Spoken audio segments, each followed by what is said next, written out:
নমস্কার, গৌরী আফটার 60 চ্যানেলে তোমাদের সকলকে স্বাগত। আজ আমি একটি লাউয়ের রেসিপি তৈরি করতে চলেছি। এই লাউ দিয়েই তৈরি করব লাউয়ের কোপ্তা। তবে হ্যাঁ, পুরোটা নয়, এর থেকে কিছুটা অংশ নিয়ে রেসিপিটি তৈরি করছি। তোমরা আমার সঙ্গে থেকে দেখো আমি কিভাবে করি। লাউটাকে দেখো গ্রেটারে গ্রেট করে নিয়ে একটু নুন মাখিয়ে রেখেছি যাতে জলটা সম্পূর্ণ ঝরে যায়। আরেকটা পাত্র নিয়ে নিলাম। এবার এটাকে প্রথমে খুব ভালো করে চিপে চিপে যতটা সম্ভব পুরো চিপে নেব। এখানে ওটাই এইভাবে চিপে রাখছি।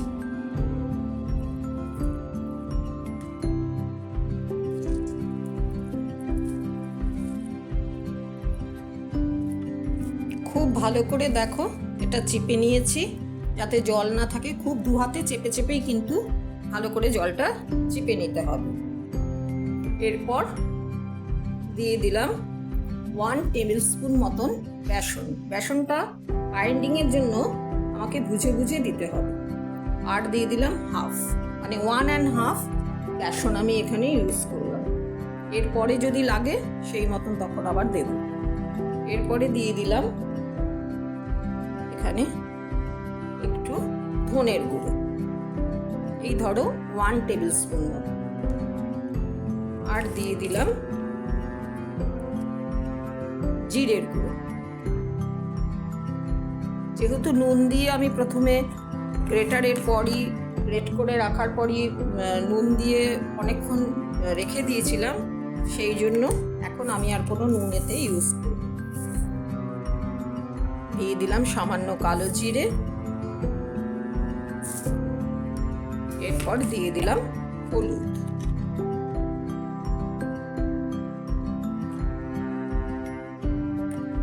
এরপর এটাকে হাত দিয়ে খুব ভালো করে কিন্তু মেখে নিচ্ছি। এই মাখার সময় দেখবো যে বেসনটা লাগবে কি লাগবে না।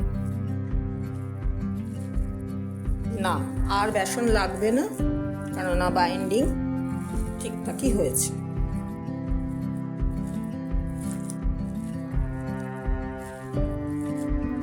এইভাবে এটাকে পুরোটাই ভালো করে মিশিয়ে সমস্ত কিছু মেখে নিলাম।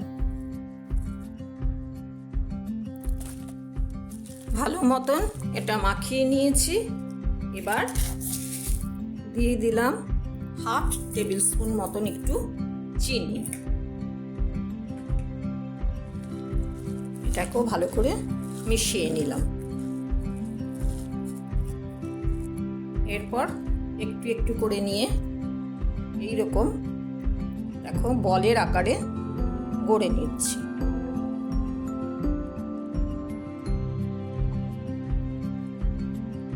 ছোট ছোট এরকম বলের আকারে গড়ে নিচ্ছি। দেখো কোপ্তাগুলো আমি সমস্ত এইভাবে রেডি করে নিই। এরপর এগুলোকে আমি ভাজব। কড়াইয়ে দেখো তেল দিয়ে দিয়েছি। তেল কিন্তু খুব গরম আমি করব না, হালকা গরম হবে। সেই সময় একদম সিমে রেখে রেখে আমি এই বলগুলো ভেজে নেব। এবারে একটা একটা করে দিয়ে দিচ্ছি।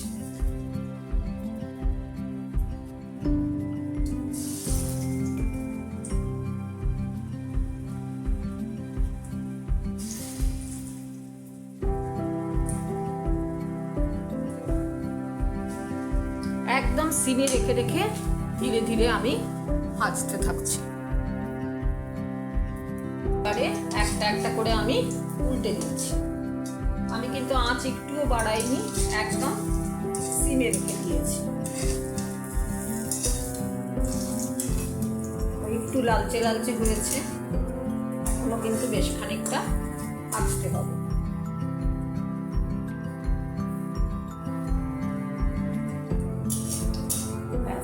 এবারে এপিটও হতে থাকে।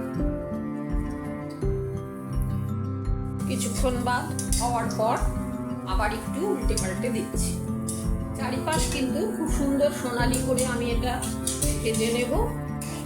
এবং সিমে রেখে রেখেই ভাজবো, যাতে ভেতরটুকুও খুব ভালোভাবে ভাজা হয়। শুধু ওপরটা সোনালি রং ধরলেই তো হবে না, ভেতরের পোর্শনটাও কিন্তু ভালো মতন ভাজা যেন হয় সেদিকটা খেয়াল রাখতে হবে। এই জন্য এপিট ওপিট করে কোনো হাই ফ্লেমে নয়, সিমে রেখে রেখে একটু ধৈর্য ধরে ভেজে নিচ্ছি। আবার খানিক বাদে এলাম, দেখো খুব সুন্দর চারিপাশটাই মোটামুটি কিন্তু পুরো সোনালি রং ভরে গেছে। আর একটু সময় লাগবে, আর একটু সময় হয়ে যাক, তারপর আমি এগুলোকে তুলে নেব। আর একটু সোনালি করে ভেজে নিচ্ছি আমি।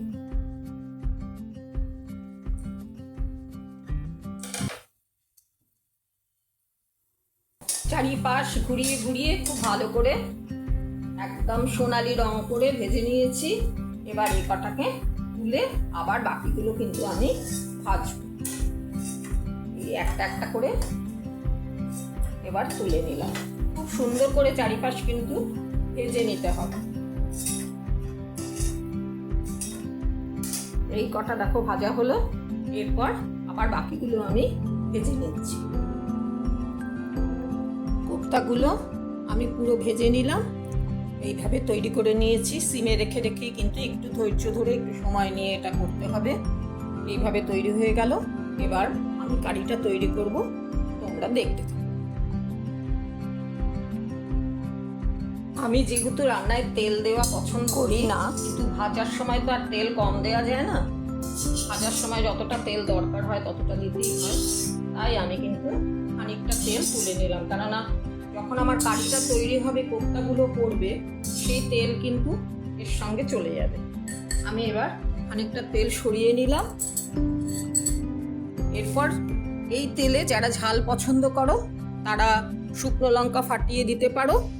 এছাড়া যারা হিং পছন্দ করো তারা এখানে প্রথমে তেলে হিং দিয়ে দেবে।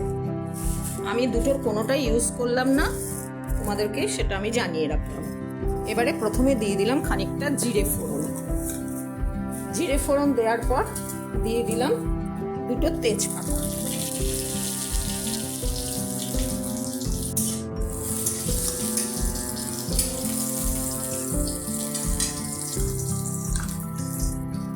দিয়ে দিলাম ডুমো ডুমো করে কাটা আলু। এবার আমি আলুটা একটু ভেজে নেব। দিয়ে দিলাম পরিমাণ মতো নুন, দিলাম হলুদ। এবারে আমি আলুটাকে ভালো করে একটু ভেজে নেব।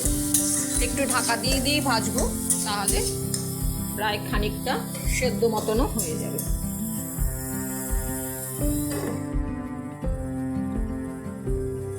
দেখো একটু ভাজার পর আলুটা খানিকটা ভাজা হয়ে গেছে। এবার আমি দিয়ে দিলাম এই গ্রেটেড টমেটোটা। টমেটোটাকে খালি গ্রেট করে নিয়েছি।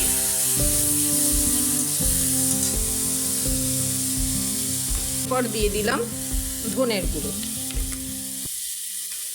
একটু জিরের পাউডার বা জিরের গুঁড়ো। এটাকে একটু মিশিয়ে নিই।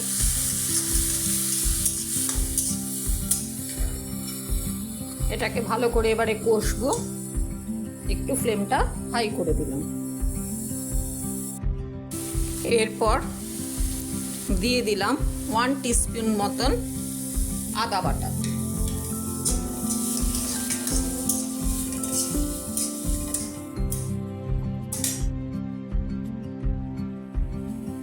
সামান্য দিলাম একটু জল। এটা দিয়েই আমি ভালো করে এবার এটাকে কষতে থাকবো।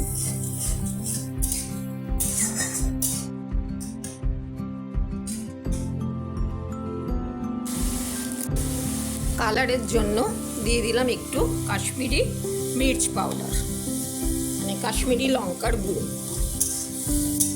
এটাকে আমি এবার একটু সিমে রেখে রেখে কষে নেব ভালো করে। ঢাকা দিয়ে দিই, এটা একটু কষুক। ফ্লেমটা এবার একটু বাড়িয়ে দিয়ে ঢাকা খুললাম। অনেকটাই দেখো কষানো হয়েছে। এবার আমি দিয়ে দিলাম সামান্য একটু চিনি।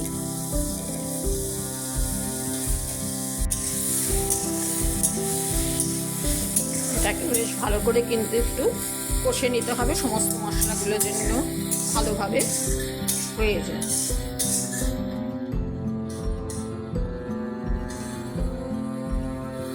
দেখো বেশ ভালো মতনই কষানো হয়ে গেছে। এবার আমি দিয়ে দেব পরিমাণ মতন জল। পরিমাণ মতন জল দিচ্ছি, ব্যাস, কেননা কোপ্তাগুলো একটু ঝোল টানবে।